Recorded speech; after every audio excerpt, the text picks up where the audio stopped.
Welcome to Timpanogos Hypnotherapy. My name is Jolie Simons. I'm a board-certified clinical hypnotherapist. Let's talk about hypnotherapy today. Hypnotherapy can help you break the barriers that have been embedded in your subconscious that is stopping you to make the changes that you would like in your life. Hypnotherapy is being proven to be very effective.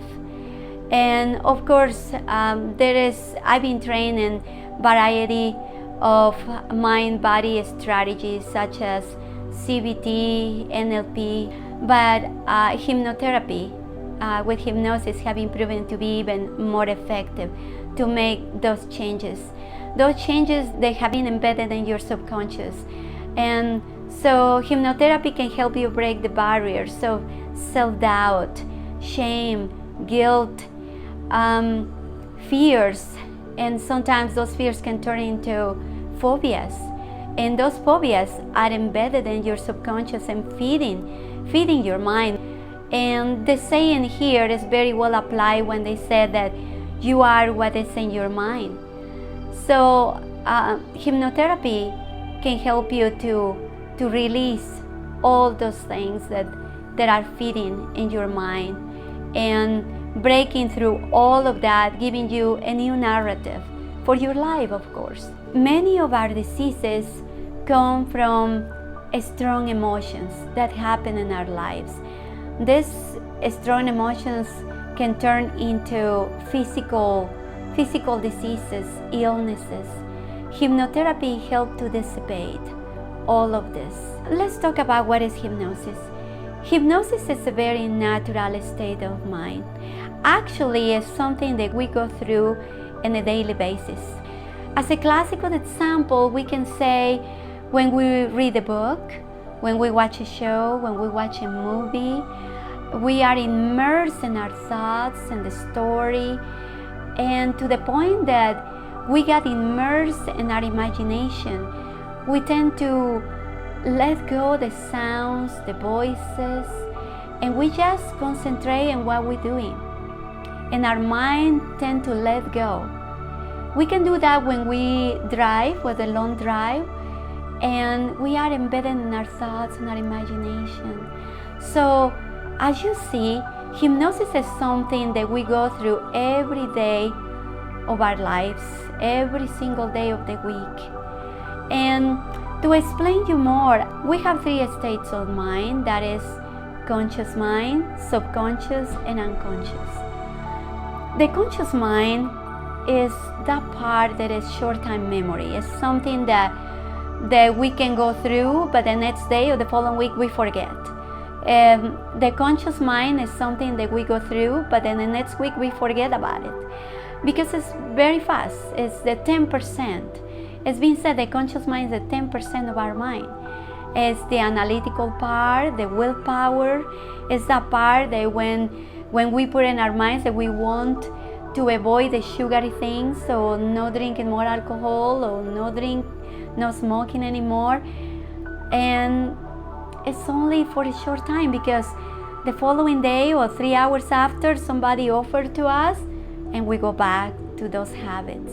So the conscious mind is a very quick, it's only 10%, it's the willpower.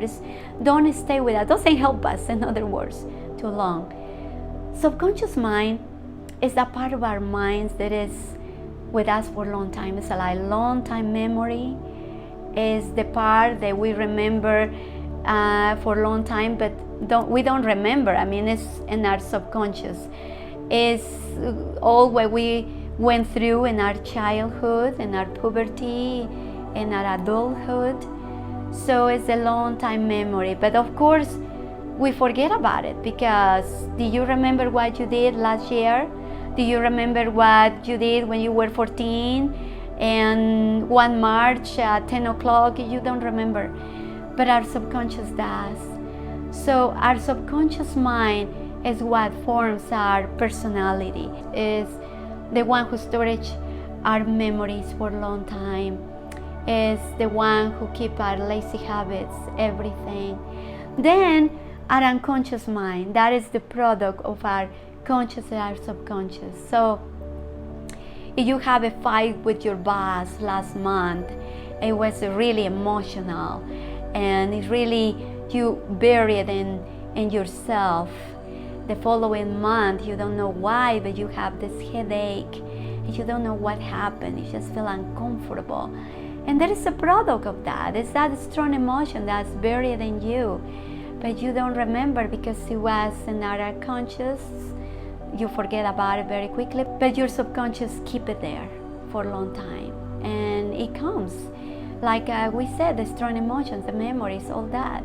And our immune system is in our unconscious mind, in the unconscious state of mind that we have.